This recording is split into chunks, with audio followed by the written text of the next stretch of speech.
Hello everyone, मैं विशाल polytechnic entrance तैयारी में आप सभी का स्वागत करता हूं। उम्मीद करता हूं आप सभी स्वस्थ होंगे और अपनी पढ़ाई में मस्त होंगे। जो भी स्टूडेंट्स हमारे जर्नी टू इंजीनियर तक के सफर में पॉलिटेक्निक एंट्रेंस तैयारी चैनल पर पहली बार आए हैं, उनसे मैं रिक्वेस्ट करता हूं कि वे पहले हमारे प्रीवियस वीडियोस और लेक्चर्स कंटेंट को देखें। यदि उन्हें हमारे प्रीवियस वीडियोस लेक्चर्स पसंद आते हैं तो वे हमारे जर्नी टू इंजीनियर तक के सफर में पॉलिटेक्निक एंट्रेंस तैयारी चैनल को सब्सक्राइब करें, लाइक कमेंट और अपने फ्रेंड्स में ज्यादा से ज्यादा शेयर करें ताकि आप और आपके साथी साथ साथ पॉलिटेक्निक के टॉप कॉलेजेस में जर्नी टू इंजीनियरिंग अपनी स्टार्ट कर सकें। ठीक है बच्चों, धन्यवाद। हेलो एवरीवन, मैं आदित्य आपका फिजिक्स टीचर। हमने पिछली वीडियो में साउंड के जो भी कॉन्सेप्ट थे उनको समझ लिया था और अब हम उनसे ही रिलेटेड क्वेश्चंस करेंगे। सबसे पहले आपको यहाँ जो भी क्वेश्चन दिखाए जाएंगे, आपका काम ये है कि पहले आप वीडियो को पॉज करें, खुद सॉल्व करें, उसके बाद हमारा सॉल्यूशन देखें। तो चलिए स्टार्ट करते हैं। हम अपने पहले क्वेश्चन क्या है, हमारा पहला क्वेश्चन है how is the frequency of a wave related to its time period. आपको ऑप्शन दिख रहे हैं 4। आपने उसमें बताना है जो फ्रीक्वेंसी यानी हमारी आवृत्ति है और जो टाइम पीरियड यानी वो समय सीमा है उसका रिलेशन कैसे है। तो हमने पढ़ा था फ्रीक्वेंसी और टाइम का रिलेशन। तो फ्रीक्वेंसी और टाइम का रिलेशन क्या था, उल्टा था। Frequency is equal to 1/t। तो इसमें से हमारा ऑप्शन कौन सा है, ऑप्शन हमारा ए है। तो हमने पहला क्वेश्चन कर लिया। और हमारा second question, if there is no atmosphere on moon can you hear each other on moon surface. मैंने पिछली वीडियो में वीडियो के स्टार्टिंग में आपको बोला था कि जब भी साउंड होता है आपको दो चीजों का ध्यान रखना है। पहला, बॉडी वाइब्रेट होनी चाहिए, दूसरा एक मीडियम होना चाहिए। आप बताइए, मून पे क्या एयर होती है? नहीं होती, यानी वहां पे क्या है, वैक्यूम है। और वैक्यूम में क्या होता है, कोई पार्टिकल ही नहीं है जो उसको उस वाइब्रेशन उस वेव को हम तक पहुंचा सके। तो यानी मून पे अगर एटमॉस्फेयर ही नहीं, यानी कोई पार्टिकल ही नहीं, कोई मीडियम ही नहीं है, तो क्या हमें साउंड सुनाई देगा? नहीं देगा। क्यों? क्योंकि साउंड क्या होता है, मीडियम डिपेंडेंट है, यानी वो मीडियम पे डिपेंड करता है। जब मीडियम ही नहीं है तो हम लोग को साउंड कैसे सुनाई देगा? तो इसका आंसर हमारा क्या होगा, इसका हमारा आंसर होगा नो। बड़ा ही सिंपल इसका आंसर था। ये सब वैसे पूछे जाते हैं आपको। अब थर्ड क्वेश्चन क्या है, third question, answer the following, can sound travel in vacuum. Second, how does the speed of sound differ in solid, liquid and gases. पहला पार्ट क्या पूछ रहा है आपसे पूछ रहा है can sound travel in vacuum, क्या साउंड ट्रेवल कर सकता है वैक्यूम में? नहीं कर सकता है। क्यों? क्योंकि उसमें मीडियम पार्टिकल ही नहीं है। पार्टिकल क्या करेंगे, उस वाइब्रेशन को आप तक पहुंचाएंगे। तो जब वैक्यूम है यानी हमारा वहां पे साउंड ट्रेवल नहीं करेगा। तो फर्स्ट पार्ट में क्या होगा, नो। अब सेकंड की बात करते हैं। इसके बारे में हमने पिछली वीडियो में डिस्कस नहीं किया था और ये क्वेश्चन आपको हमें मिला था, आपसे हम आपके बारे में इसके जो भी इसका क्वेश्चन है उसके हम डिस्कस करते हैं। How does the speed of sound differ in solid, liquid and gases. आपको ये बताना है जो साउंड की स्पीड होती है वो सॉलिड, लिक्विड और गैस में कैसे रहती है, किसकी स्पीड ज्यादा होती है, किस मीडियम में। तो गैस, लिक्विड और सॉलिड, आपने एक चीज पढ़ी होगी, इनकी जो पार्टिकल की दूरी होती है, स्पेस होता है, कैसे रहता है। गैसेस की जो पार्टिकल की दूरी होती क्या होती है, थोड़ी दूर दूर होते हैं। और लिक्विड का क्या होता है, थोड़े पास पास होते हैं। और सॉलिड का क्या होते हैं, बिल्कुल पास पास होते हैं।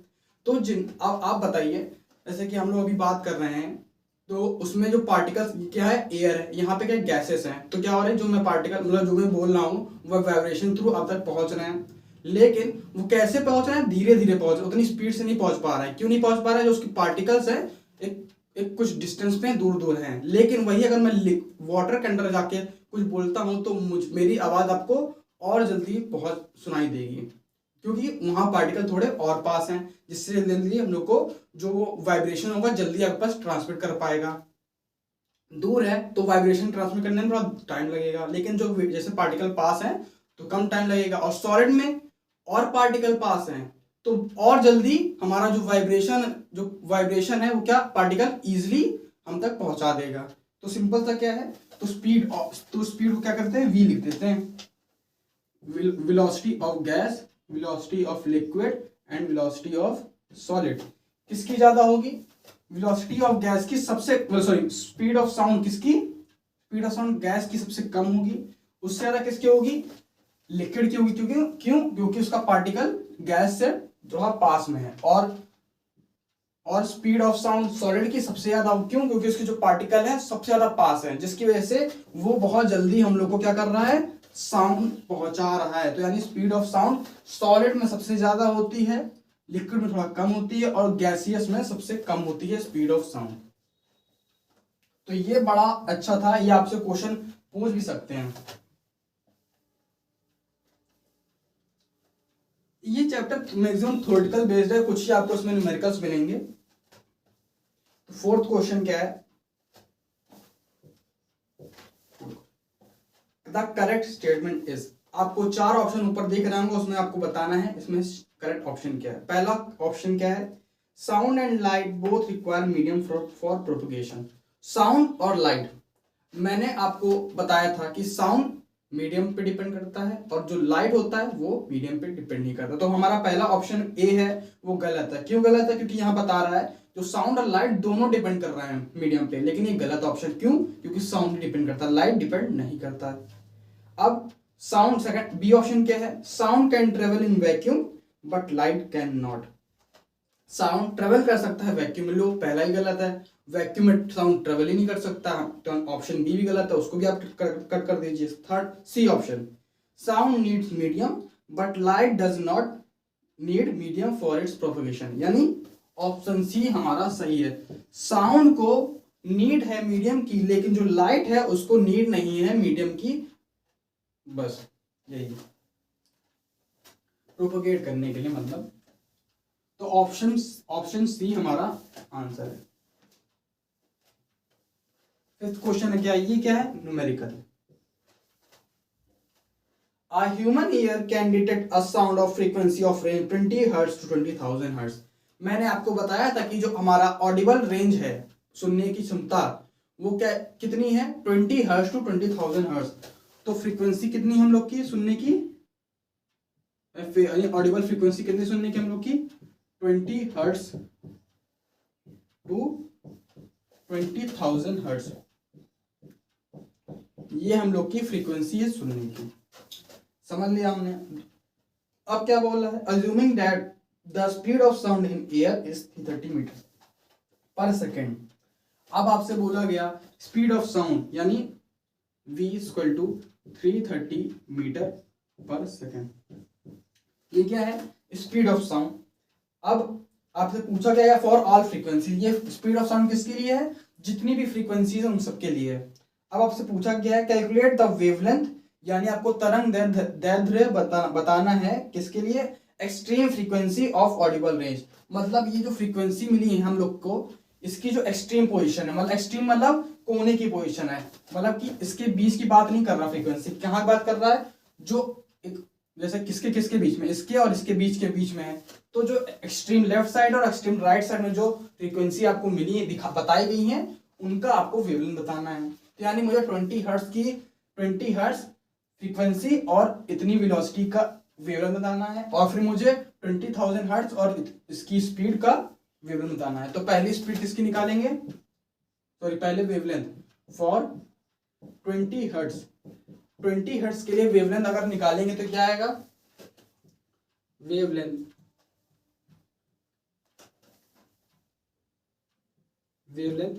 क्या होगा, अच्छा वेवलेंथ पहले उनकी फॉर्मूला इसका लिखते हैं हम। तो हमने एक फॉर्मूला पढ़ा था, आपको याद होगा, v equal to f into lambda, ये पढ़ा था हमने। अब हमें निकालना क्या, लैम्डा निकालना, तो क्या करेंगे, f को नीचे कर देंगे, तो lambda equal to v by F.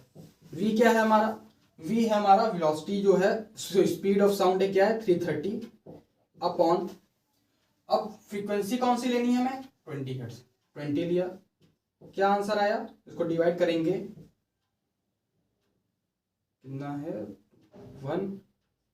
16.5 और लैम्डा क्या है, एक डिस्टेंट टाइप की है, तो मतलब क्या होगा, मीटर।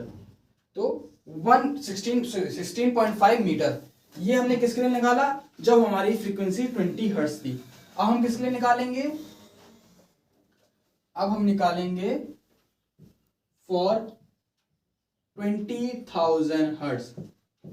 अगर हमारी फ्रीक्वेंसी 20,000 हर्ट्ज है तो हमारी वेवलेंथ क्या होगी, तो निकाल लेते हैं उसको भी। तो wavelength equal to v by f, यानी speed of sound upon frequency. हाँ, तो क्या है, वेलोसिटी क्या है 330 बाय फ्रीक्वेंसी क्या है हमारी 20,000। तो उसको कर लेते हैं सॉल्व। तो क्या आंसर आ रहा है हमारा 16.5 इंटू 10 की पावर -3 मीटर, यानी 16.5 मिलीमीटर। ये है हमारा 20,000 हर्ट्ज की फ्रीक्वेंसी के लिए। तो हमने एक्सट्रीम फ्रीक्वेंसी यानी 20 हर्ट्ज और 20,000 हर्ट्ज की फ्रीक्वेंसी से हमने उसका वेवलेंथ निकाल लिया, जो भी दोनों वेवलेंथ थी। 20 हर्ट्ज की वेवलेंथ क्या आई हमारी 16.5 मीटर, और 20,000 हर्ट्ज के लिए वेवलेंथ क्या आई हमारी 16.5 मिलीमीटर। तो ये हमने फिफ्थ क्वेश्चन फाइंड कर लिया।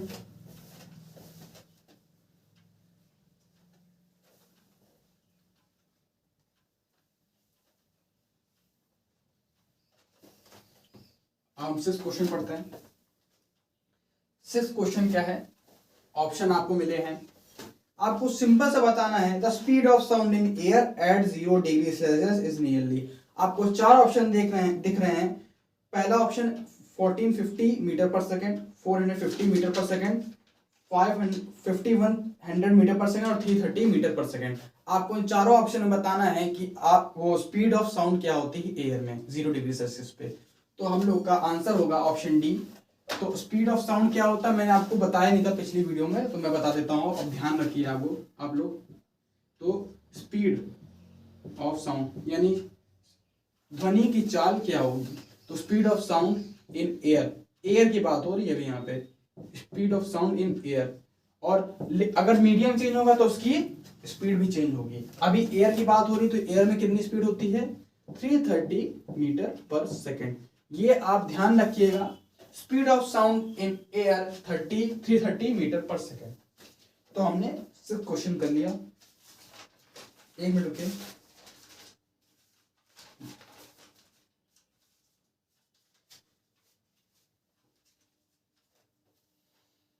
अब 7 क्वेश्चन।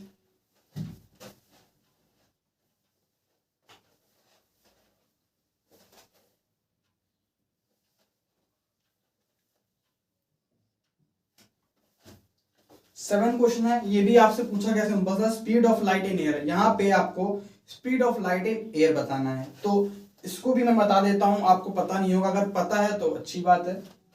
तो speed of light in air क्या है, ऑप्शन ए जो हमारा 3 इंटू 10 की पावर 8 मीटर पर सेकेंड, ये है हमारा आंसर।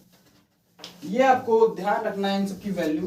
तो speed of sound in air क्या था 330 मीटर पर सेकेंड, और स्पीड ऑफ लाइट क्या है एयर में वो कितनी है 3 into 10 power 8 metre per second. अब हम करते हैं 8th क्वेश्चन।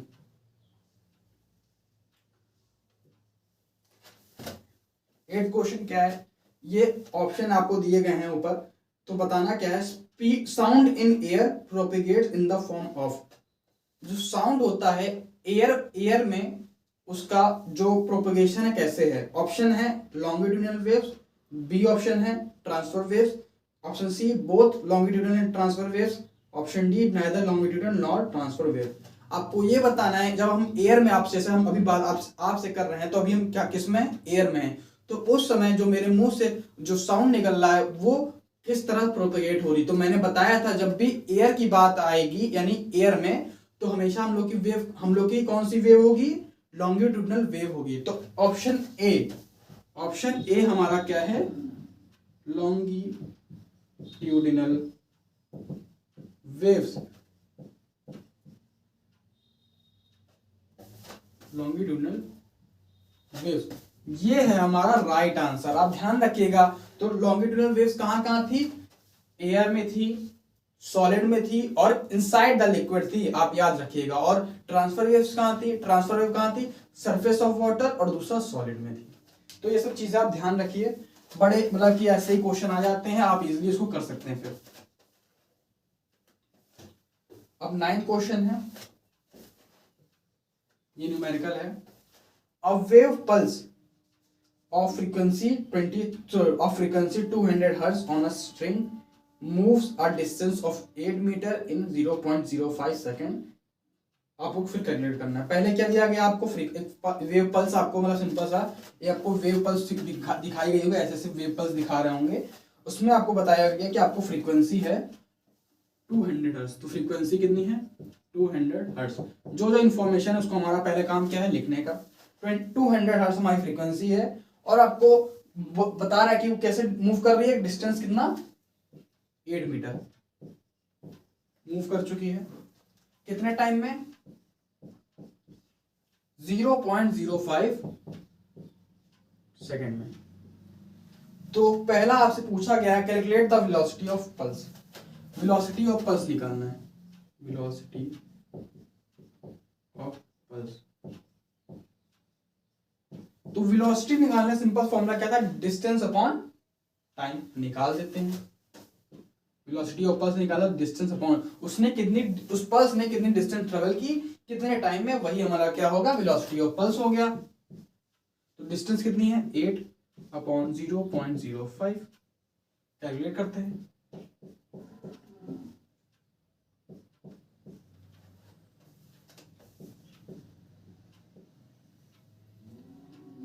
तो 160 मीटर पर सेकेंड, ये हमारा वेलोसिटी ऑफ पल्स हो गया।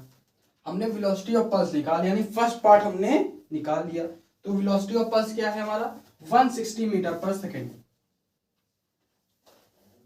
अब इसका सेकंड पार्ट क्या पूछ रहा है उसको देखते हैं।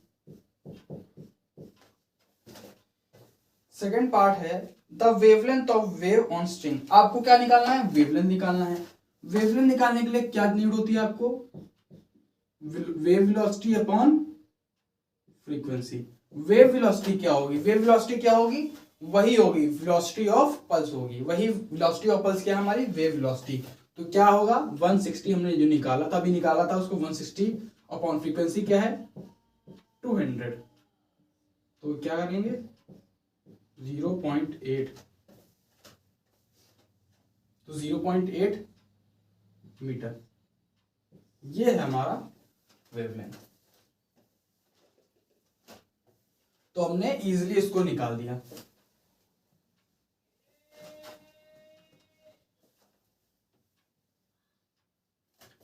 मैं होप कर रहा हूँ पहले आप वीडियो पॉज कर रहे होंगे, उसके बाद हमारा सॉल्यूशन देख रहे होंगे। अब 10th क्वेश्चन क्या है उसको देखते हैं। 10th क्वेश्चन है हमारा a boy hears an echo. देखिए इको के क्वेश्चन चालू हो गए। इको क्या था? प्रतिध्वनि। A boy hears an echo of his own voice from a distance hill after 1 second. The speed of sound in air is 350 metre per second. What is the distance of hill from the body?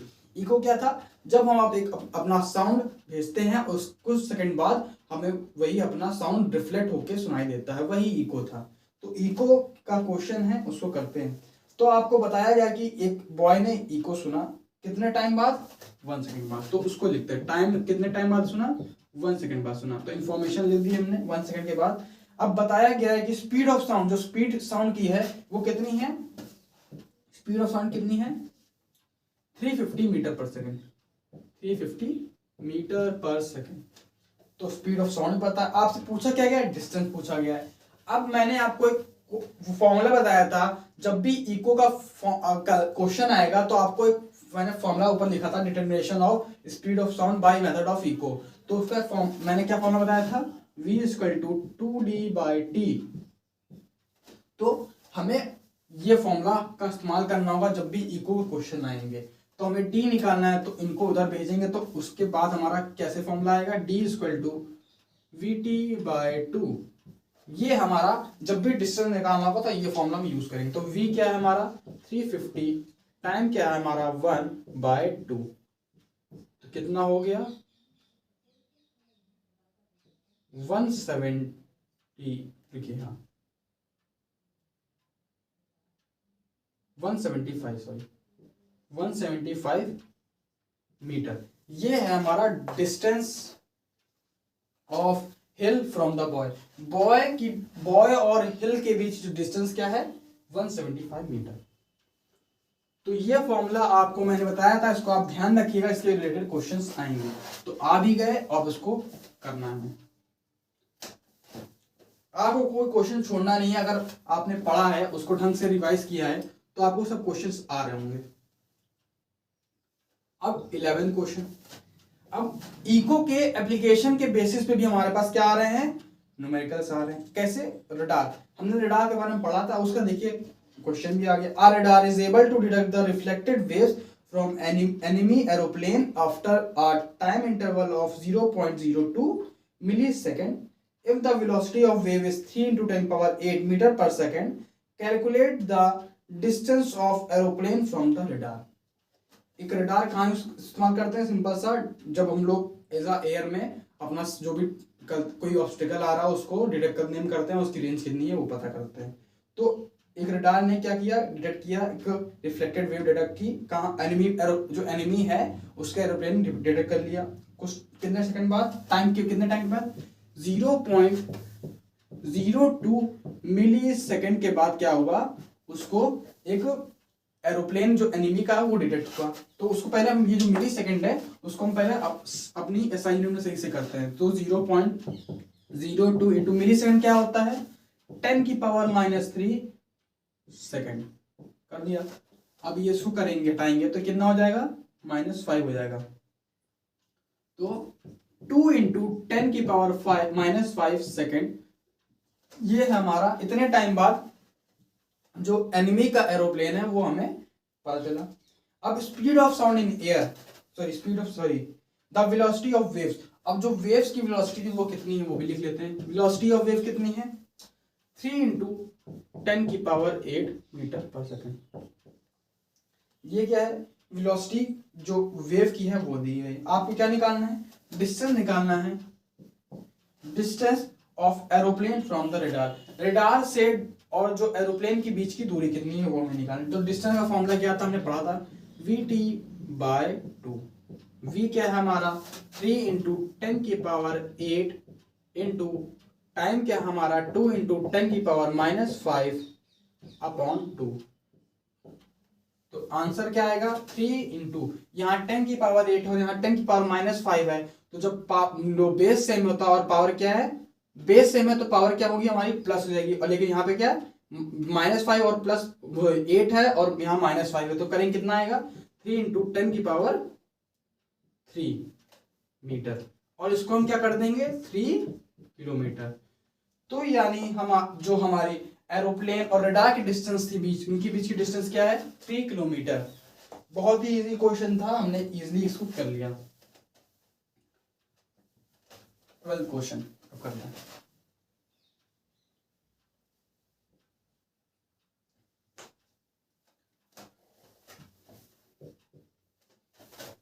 अब 12th question देखते हैं। आप देखिए फिर वही आ गया, eco का application. In a Sonar ultrasonic waves are sent into the sea water and the reflected waves from a sunken sea are received after 2 seconds. देखिए सोनार ने क्या किया, अल्ट्रासोनिक वेव्स भेजी सी के अंदर, सी वाटर में, और उसको रिफ्लेक्ट होके रिफ्लेक्टिंग वेव्स आई, और कितने टाइम बाद आई, 2 सेकंड बाद आई। और पता उसे क्या चला कि नीचे शिप डूबी हुई है। कितने सेकंड बाद आई, 2 सेकंड बाद उसको पता चला कि नीचे शिप डूबी हुई है।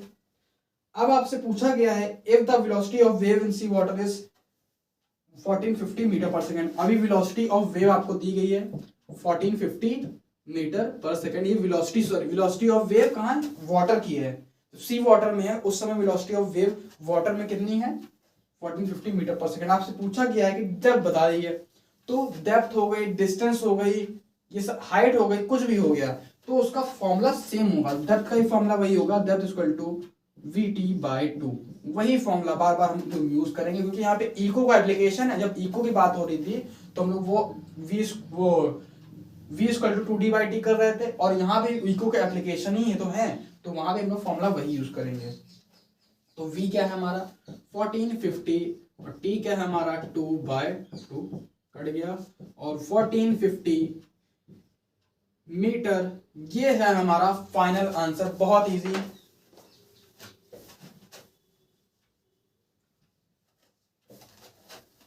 मैं वो करता हूँ आप साथ साथ चल रहे होंगे और इजीली आप क्वेश्चन सब लगा पा रहे होंगे। अब हमने 12 क्वेश्चन तक कर लिए, अभी 13 क्वेश्चन करते हैं। तो यही अब बड़े इजी क्वेश्चन सब। The minimum distance between the source and reflector in air so that the in echo is hear. ये मैंने आपको पिछली वीडियो में बताया था, आपसे बोला गया है आप ये बताइए, इसमें आपको 4 ऑप्शन दिए गए होंगे, आपको ये बताना है कि मिनिमम डिस्टेंस इन चारों ऑप्शन में कौन सी है, जब जो सोर्स है यानी हम, और रिफ्लेक्टर क्या है, जब वो दूसरा कोई है जिससे हम लोग का जो साउंड होगा रिफ्लेक्ट करके आएगा। एयर की बात हो यहाँ पे। तो जब हम एयर में हैं, हम जो जहाँ पे हम हैं और जहाँ पे रिफ्लेक्टर है, उनकी मिनिमम डिस्टेंस कितनी होनी चाहिए। तो मैंने बताया था minimum distance for an echo is 17 metre. तो 17 मीटर हमारा कौन सा ऑप्शन है, हमारा 17 मीटर है ऑप्शन बी। कौन सा, ये 13 क्वेश्चन था, इसका आंसर क्या हो गया ऑप्शन बी। तो 13 मीटर, बड़ा इजी क्वेश्चन, पर फटाक से देख के हम लोगों ने जल्दी जल्दी कर लिया और टाइम बचा लिया। अदर क्वेश्चन में लोग टाइम लगा सकते हैं भाई। अब 14 क्वेश्चन, ये भी बड़ा इजी है। To detect the obstacle in their path bat produces. ये देखिए मैंने आपको यूज बताया था, uses of echo by bat. Bat क्या करता था, इको की हेल्प से देखता था कि उसके सामने जो भी ऑब्स्टिकल आ रहे हैं उससे बचने के लिए। तो हमने क्या पूछ रहा है, ऑब्स्टिकल डिटेक्ट करने के लिए बैट किस वेव्स का यूज करता था। हमारे ऑप्शन कौन कौन से हैं, infrasonic waves, ultrasonic waves, electromagnetic waves और रेडियो वेव्स। तो कौन सा वेव इस्तेमाल करता था, मैंने बताया था अल्ट्रासोनिक वेव इस्तेमाल करता। तो हमारा ऑप्शन बी क्या है, अल्ट्रासोनिक वेव्स। अल्ट्रासोनिक वेव्स, ये हमारा बड़ा इजी आंसर था, हमने कर लिया जल्दी। नेक्स्ट क्वेश्चन चलते हैं। Fifteenth question, what should be the minimum distance between the source and reflector in water. अब एयर में होता तो हम डायरेक्टली बिना सॉल्व करे ही सिर्फ 17 मीटर लिख देते, लेकिन अब बात आई है अगर हम वाटर में हैं तो मिनिमम डिस्टेंस क्या होगी हमारी और रिफ्लेक्टर की। सोर्स यानी हम और रिफ्लेक्टर है मतलब जो रिफ्लेक्टिंग सरफेस थी। तो वाटर में अभी हम समझ लीजिए, वाटर में अभी मैं यहाँ पे हूँ और ये मेरी वॉल रिफ्लेक्टर है, तो हम लोग की मिनिमम डिस्टेंस कितनी होनी चाहिए वाटर में। तो क्या होगा हमारा, तो उसमें देखिए ऑप्शन आपने इसमें आंसर दिया है, वो उसका कुछ और इन्फॉर्मेशन दी गई है। The speed of sound in water, तो आपको साउंड की स्पीड दी गई, कहां दी गई है, वाटर में दी गई है। वाटर में कितनी दी गई है, 1400 metre per second, 1400 metre per second. अब एक ही इंफॉर्मेशन दी गई है, ये कैसे हो सकता है। आपको निकालना क्या है, आपको डिस्टेंस निकालनी है। अब डिस्टेंस निकालनी है, देखिए डिस्टेंस निकालने फॉर्मूला क्या था, vt/2। हमें टाइम नहीं पता है, लेकिन टाइम तो पता हो, क्योंकि हमें डिस्टेंस निकालनी है, हमें टाइम पता होना चाहिए था। यहाँ पे आपको थोड़ा ट्रिकी इसमें आप ट्रिक मिल गया, आपको करना पड़ा कि आपको खुद सोचना पड़ेगा। इसमें अब क्या सोचना पड़ेगा, टाइम नहीं पता करना है। तो मैंने आपको बताया था इको सुनने के लिए कितने टाइम बाद हमें, इको अगर हमें सुनना है तो कितने टाइम बाद सुन सकते हैं हम, 0.1 सेकेंड। तो हमें मिनिमम डिस्टेंस की बात हो रही है, मिनिमम डिस्टेंस पे टाइम कितना होगा, 0.1 सेकेंड होगा। कैसे होगा, मैंने बताया था हम लोग की मिनिमम डिस्टेंस इतनी होनी चाहिए ताकि हमें इको सुनाई दे 0.1 सेकेंड।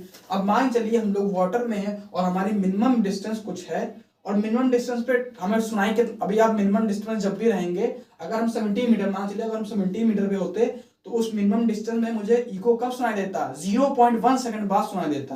तो वैसे ही अगर हम वाटर में है, हमारी जो भी मिनिमम डिस्टेंस है, हमें इको कब सुनाई देगा, 0.1 सेकंड बाद सुनाई देगा। तो हमें यहाँ पे खुद से टाइम निकालना था, तो 0.1 सेकंड बाद हमें इको सुनाई देगा।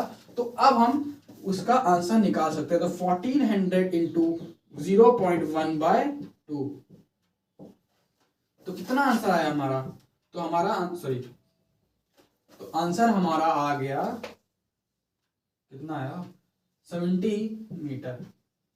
यहां पे आपको थोड़ा दिमाग लगाना था, यहां पे आपको खुद से टाइम पता करना था। ये क्वेश्चन अच्छा था।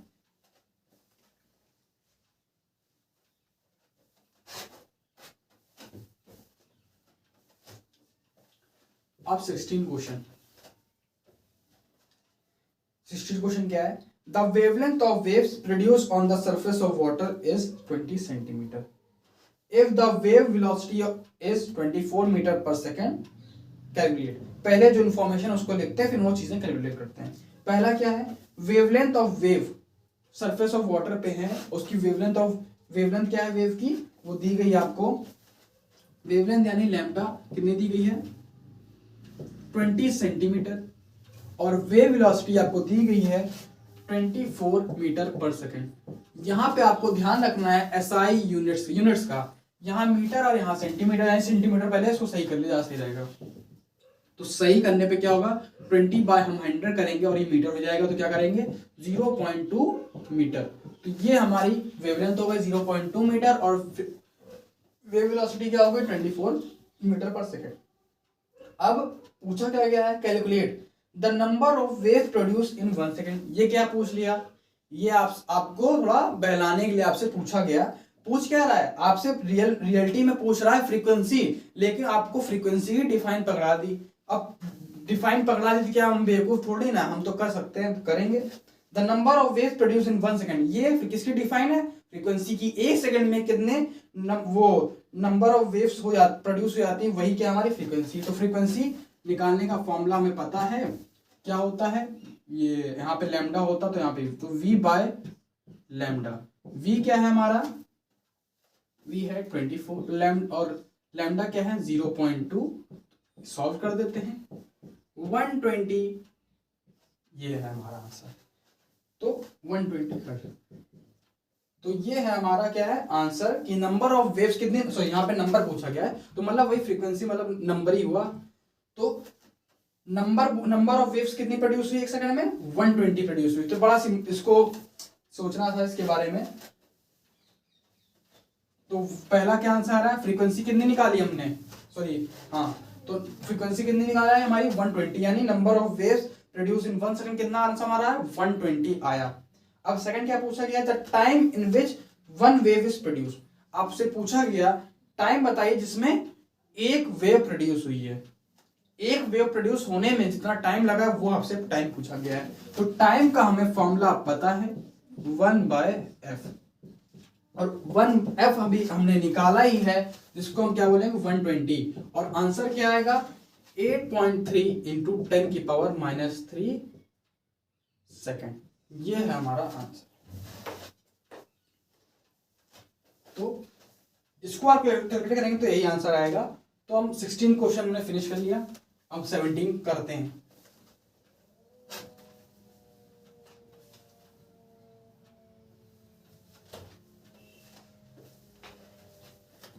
अब 17 क्वेश्चन आपसे पूछा गया है, name the waves which are used in sonar to find the depth of sea. ये कैसा क्वेश्चन है, तो बड़ा इजी है और क्या। तो पूछा गया कि अभी हमने क्वेश्चन इसका किया, सोनार में कौन सी वेव इस्तेमाल करते हैं, सिंपल से इसका आंसर है, कुछ नहीं करना, सीधा लिख देना, अल्ट्रासोनिक वेव्स का इस्तेमाल करते हैं, अल्ट्रासोनिक वेव्स का हम इस्तेमाल करते हैं, कुछ नहीं करना, फटाक से लिख के चल देना है। अब 18 क्वेश्चन, 18 क्वेश्चन क्या है, a person standing between two vertical cliff. ये क्वेश्चन बहुत अच्छा है। A person standing between two vertical cliff and 640 metre away from the nearest cliff shouted he heard first echo after 4 seconds and the second echo after 3 seconds later. Calculate. तो पहले इसको आपको समझा देते हैं। एक मैन है, कोई भी आदमी है और जो भी है, एक पर्सन है, क्या है, खड़ा है, किसके बीच में खड़ा है, दो क्लिफ के बीच में खड़ा है, तो ऐसे कोई दो ऑब्स्टिकल होंगे उसके बीच में ऐसे खड़ा है, ठीक है। इसको और रुकिए करते सही, ये खड़ा है, ठीक है। क्या बोल रहा है, a person standing between two vertical Cliff, एक पर्सन है जो दो वर्टिकल क्लिफ के बीच में खड़ा है, ठीक है। अब इसकी डिस्टेंस क्या है मान चलते हैं, इसकी डिस्टेंस क्या है d1 है और इसकी मान चलते हैं d2 है और टोटल कितनी है d है, ये मान चलते हैं। ये क्वेश्चन के साथ मैं बताता जाता हूं। तो पहला क्या बोल रहा है, 640 metre away from the nearest cliff, 640 metre nearest cliff के पास है वो, मतलब एक क्लिफ यहाँ पे एक क्लिफ यहाँ पे, दोनों क्लिफ ये बीच में बिल्कुल नहीं खड़ा है कि बिल्कुल मिड पॉइंट पे खड़ा, वहां नहीं खड़ा है, किसी एक क्लिफ के थोड़ा पास खड़ा है। तो किसके पास खड़ा है, मान चलते हैं इसके पास थोड़ा खड़ा है पास में। तो कितनी डिस्टेंस पे खड़ा है, 640 मीटर पे पड़ा है, ठीक है। तो मतलब ये जो फर्स्ट है, ये फर्स्ट वाला क्लिफ है और सेकंड वाला, तो फर्स्ट क्लिफ से कितनी दूरी पे है, वो 640 मीटर की दूरी पे है। तो हमें d1 पता है, अभी d2 नहीं पता है, ठीक है। आगे क्वेश्चन पढ़ते हैं फिर पता करते हैं। और क्या करता है, अब वो चिल्ला देता है, साउंड कर देता है, मतलब चिल्ला देता है। तो क्या होता है, he heard first echo after 4 second and second echo after 3 second. अब मैं आपसे क्वेश्चन करूंगा, ये फर्स्ट क्लिप के पास है और ये सेकंड क्लिप के पास है, इको कहां पहले सुनाई देगा, बड़ा इजी है। इको वहां पहले सुनाई देगा जहां वो पहले पास होगा, जहां पास वो होगा। तो अभी किसके ज्यादा पास है, अभी ये फर्स्ट क्लिप के पास है और सेकंड क्लिप जो है उससे दूर है। तो जो हमें पहला इको सुनाई देगा कब सुनाई देगा, जब जो पहला इको है हमें किसकी वजह से सुनाई देगा, फर्स्ट क्लिप की वजह से सुनाई देगा। यानी यहां पे कौन सा टाइम होगा, 4 सेकंड होगा। और दूसरा इको कब सुनाई देगा, दूसरा इको सुनाई देगा हमें 3 सेकंड बाद, यानी 4 + 3 सेकंड बाद, मतलब 4 सेकंड पहले, जब 4 सेकंड हुए तभी पहला इक्लिप्स हमें रिफ्लेक्ट होके इको सुनाई दिया। उसके बाद 3 सेकंड और बाद, यानी टोटल 7 सेकंड बाद क्लिफ 2 से रिफ्लेक्ट होके इसको सुनाई दिया। यानी क्लिफ 1 से रिफ्लेक्ट होने पे जब 4 सेकंड जब हुआ तो क्लिफ 1 से रिफ्लेक्ट होके जो साउंड आई थी उसको सुनाई दिया। अब 4 के बाद 3 सेकंड और बाद क्लिफ 2 से जो रिफ्लेक्ट होकर साउंड आई उसको सुनाई दिया। तो सिंपल है, पहले पूछा गया है calculate the speed of sound in air. पहला जो फर्स्ट पार्ट है वो हमें फाइंड करना है speed of sound in air. तो हमें पहला फाइंड करना है स्पीड साउंड की एयर में। तो speed of sound in air का फॉर्मूला है v = 2d/t, 2 × डिस्टेंस। तो हमें स्पीड सिंपल सा है, जो इंफॉर्मेशन दी उसको हम यूज करते हैं। तो हमें डिस्टेंस लेनी है, तो हमें डिस्टेंस पता तो है नहीं, एक ही पता एक ही नहीं पता, जिसकी पता है उसकी निकाल देते हैं। तो 2 × 640, डिस्टेंस 640 ले ली। अब टाइम किसका लेंगे, इसका लेंगे किसका लेंगे, सिंपल सी बात है। अभी हम फर्स्ट क्लिप तरफ की डिस्टेंस ले रहे हैं तो फर्स्ट तरफ का टाइम भी ले लेंगे। तो टाइम लेंगे कितना लेंगे, 4 सेकंड लेंगे। तो कितना आएगा, 320 मीटर पर सेकंड। ये हमने स्पीड ऑफ साउंड एयर की निकाल ली। और speed of sound in air, अभी ये एयर में है, क्या यहाँ पे कहीं और हो जाएगा, नहीं होगा, वो भी यहाँ पे एयर में होगा। यानी हमने speed of sound in air निकाल ली और ये हर जगह भी यही रहेगा। यानी हमें कुछ चेंजेस करने की जरूरत नहीं है। तो हमें speed of sound in air निकाल लिए। अब उसका सेकंड पार्ट जो है उसको फाइंड कर लेते हैं जल्दी। आप सब क्या बोला गया, अब कैलकुलेट करिए the distance between the cliffs. आपको टोटल डिस्टेंस बतानी है। अब टोटल डिस्टेंस बतानी है, यानी हमें पहले d2 फाइंड करना पड़ेगा। d1 तो पता है, लेकिन हमें टोटल डिस्टेंस बताना है, इसको क्या करना पड़ेगा, हमें d2 फाइंड करना पड़ेगा। d2 फाइंड करने के लिए अब हम ऐसा करते हैं कि हमने यहाँ की तो स्पीड निकाल ली, स्पीड ऑफ साउंड और इन एयर, उसकी हेल्प से हम क्या करेंगे, d2 निकालेंगे। तो कैसे निकालेंगे, इसी फॉर्मूले का यूज करेंगे, v = 2d/t।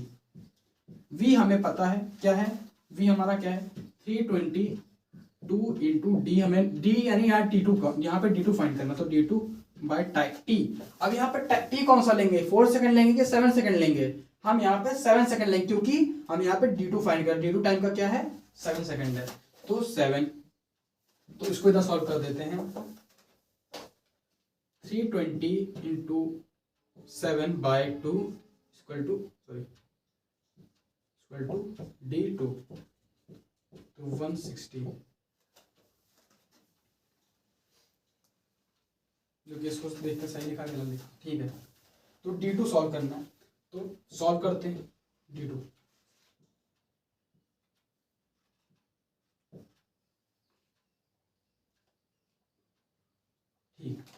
तो हमने D2 निकाल लिया। D2 हमारा क्या निकला? D2 हमारा निकला 1120 मीटर। हमें D1 पता है और D2 पता है। अब हमें क्या निकालना है फाइनल? यहां मैं लिख देता हूं टोटल D क्या होगा? D1 प्लस D2, तो कितना? 640 प्लस 1120 मीटर। तो क्या हमारा फाइनल आंसर आएगा? हमारा फाइनल आंसर आएगा 0, ये कितना? 1760 मीटर। तो हमारा जो डिस्टेंस है दो क्लिफों के बीच का, यानी ये दो क्लिफ है उनके बीच की डिस्टेंस कितनी मिल गई हमें? 1760 मीटर। बहुत ही अच्छा क्वेश्चन था ये। टफ क्वेश्चन इसको मान सकते हैं क्योंकि इसमें बहुत सारी चीजें करनी थी। पहले दो क्लिफ लें, उनके बीच में पर्सन खड़ा करें, उनकी डिस्टेंस लिखें, फिर उनका टाइम बताएं। तो इसमें बहुत सारी चीजें थी। ये बहुत अच्छा क्वेश्चन था, आपको अच्छी चीज सिखा के गई होगी। तो ये हमने सॉल्व किया।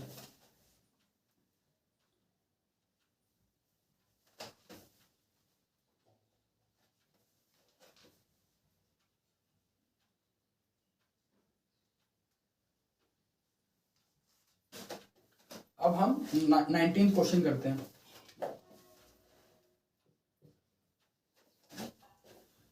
A man can hear the sound of frequencies 1 hertz option A, 200 kilohertz option C, और बी क्या है 1000 हर्ट्ज ऑप्शन डी क्या है 5 मेगा हर्ट्ज। सॉरी। तो 19th, एक मैन है, वो साउंड जो फ्रीक्वेंसी जो साउंड की जो फ्रीक्वेंसी है उसको sorry, a man can hear the sound of frequencies.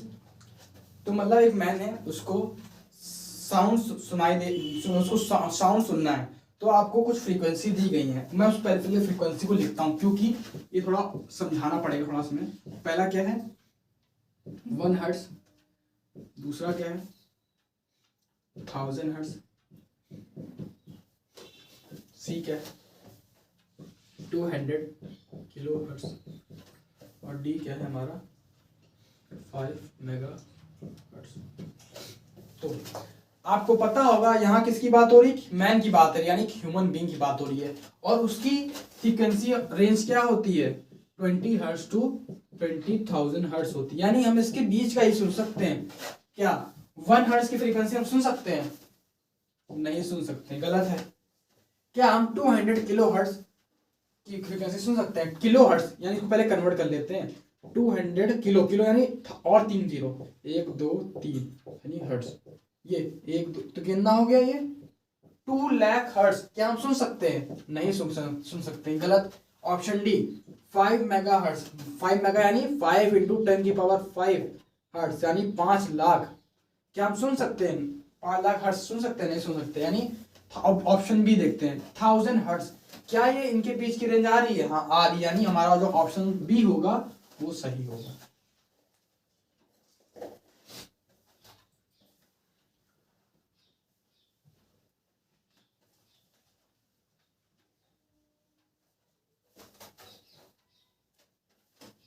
अब हम 20 क्वेश्चन करेंगे, जो हमारा लास्ट क्वेश्चन है।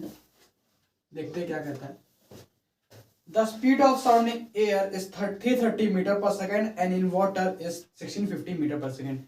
जो स्पीड ऑफ साउंड है एयर में वो 330 मीटर पर सेकेंड लिख देते पहले। Speed of sound in air 330 metre per second, और speed of sound in water कितनी दी गई है 1650 मीटर पर सेकेंड।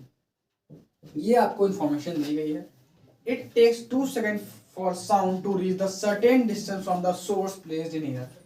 आपको इसमें ये बोला कि एक पर्सन है जो भी है, मतलब उसको मतलब एक कोई एक डिस्टेंस है, मान लीजिए ये डिस्टेंस है, वहां तक उसको साउंड भेजना है। तो उसको साउंड भेजना है यहां तक, ठीक है। कितनी इनके बीच की डिस्टेंस है और हमें पता नहीं अभी, मान चलते हैं डी डिस्टेंस है, ठीक है।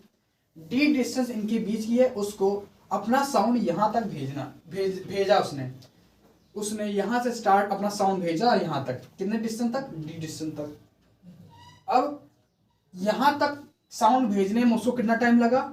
2 सेकेंड का टाइम लगा। यानी 2 सेकेंड उसको टाइम लगा ये इस जगह से इस डी डिस्टेंस तक अपना साउंड भेजने में। तो आपसे पहला को पार्ट पूछा गया है, आप बताइए डिस्टेंस क्या है इस सोर्स की जहां तक उसको उस जगह पे भेजना है, यानी उस ऑब्स्टेकल तक जहां उसको भेजना है साउंड अपना। तो उसको कितना टाइम, उसको कितना डिस्टेंस लगा। तो यहाँ पे बहुत लोग ये गलती कर देते हैं, लोग फॉर्मूला यूज कर देते हैं इको का v इक्वल टू 2d/t, जो कि गलत है। क्यों गलत है? क्योंकि यहाँ पे इको की कोई बात नहीं हुई है। यहाँ पे आपसे सिंपल पूछा गया है कि एक जो भी है एक सोर्स है उसमें साउंड भेजा इतनी डिस्टेंस तक, आपको बस डिस्टेंस निकालनी है बस, और कुछ खास नहीं। यहाँ पे इको बात नहीं तो हम वाला फॉर्मूला यूज नहीं करेंगे। जब भी इको की बात होगी इसमें स्पेसिफाई कर दिया गया होगा तभी हम इको का वाला फॉर्मूला यूज करेंगे। अभी हम सिंपल सा फॉर्मूला यूज करेंगे। तो हमारा डिस्टेंस क्या होगा देखते हैं, T equal to v into t. V क्या है हमारा? एयर का। यहाँ पे कौन सा डिस्टेंस है? अभी एयर की बात कर रहे हैं। 330 metre per second into time क्या है 2, तो यानी 660 मीटर। ये क्या हुआ हमारा डिस्टेंस, यानी डिस्टेंस हमने कितने निकाल ली? 660 मीटर। ये है हमारी डिस्टेंस। फर्स्ट पार्ट हमने निकाल लिया। तो सोर्स और ऑब्स्टेकल के बीच की डिस्टेंस कितनी है? 660 मीटर। अब हमारा बी पार्ट है, how much time it will take for sound to reach the same distance when the source in water. अगर उस सोर्स की डिस्टेंस उस ऑब्स्टेकल से वही रखते हैं और हम अगर वाटर में होते हैं तो वाटर पहले हम उसको कर देते हैं, वाटर में कर देते हैं, गीला गीला कर देते हैं हर जगह, पानी में उसको कर देते हैं पहले। अगर यही पर्सन वाटर में है और उनके बीच की डिस्टेंस वही है 660 मीटर है, तो अब उसको साउंड भेजने में कितना टाइम लगेगा इस जगह पे। अब यानी टाइम हमारा बदल गया। एयर में थे तो 2 सेकेंड लगा था, लेकिन अब वाटर में आ गए हैं तो हमें टाइम कितना लगेगा वो फाइंड करना है। तो टाइम फाइंड करने के लिए क्या करेंगे? टाइम फाइंड करना है तो पहले वही formula v equal to d/t, यही फॉर्मूला है। तो टाइम फाइंड करने के लिए क्या करेंगे हम लोग? इसको उधर कर देंगे। तो d/v, d क्या है हमारा 660 और v क्या है हमारा 1650। तो सॉल्व करेंगे तो 33 और ये कितना है 5 33/55 यानी 3/5, यानी हमारा आंसर आया 3/5 यानी 0.6 सेकेंड। कम टाइम क्यों लगा? सिंपल सा है, मैंने क्या बताया था, speed of sound in gas कम होती है, speed of sound in water ज्यादा होती है। अच्छा बताइए, स्पीड अगर हम एयर में थे तो हमें ज्यादा टाइम लग गया। क्यों लग गया? क्योंकि स्पीड ऑफ जो साउंड थी एयर में थोड़ी कम थी। अब वही हम वाटर में आ गए यानी हमें स्पीड बढ़ गई, हमारी स्पीड बढ़ गई। हमारी स्पीड बढ़ने से क्या होता है? टाइम का लगता। मान चलिए अभी हम स्कूटी चला रहे हैं, हमें एक डिस्टेंस पे आना है, वहां 2 घंटे लगते हैं नॉर्मल 30 की स्पीड से, लेकिन अगर अपनी स्पीड बढ़ा दें तो क्या लगेगा? हमारा टाइम कम लगेगा। तो वैसे ही स्पीड ऑफ साउंड इन क्या था? वाटर कम क्या था? ज्यादा था, तो इसकी वजह से क्या हुआ? टाइम कम लगा, इसलिए हमारा टाइम कम आया है। तो ये था हमारा फाइनल आंसर। तो इसी के साथ हमने सारे क्वेश्चन लगा लिए और अब आपका काम ये है कि इन सब क्वेश्चंस की आप प्रैक्टिस करें और जो भी इसके कॉन्सेप्ट है, जो भी थ्योरी पार्ट था उसको रिवाइज करिएगा। और फिर हम अगले चैप्टर जो है हमारा करंट इलेक्ट्रिसिटी, उसके बारे में हम अच्छे से पढ़ेंगे। तब तक के लिए आप उसको पढ़ते रहिए, उसके न्यूमेरिकल्स लगाइए। धन्यवाद।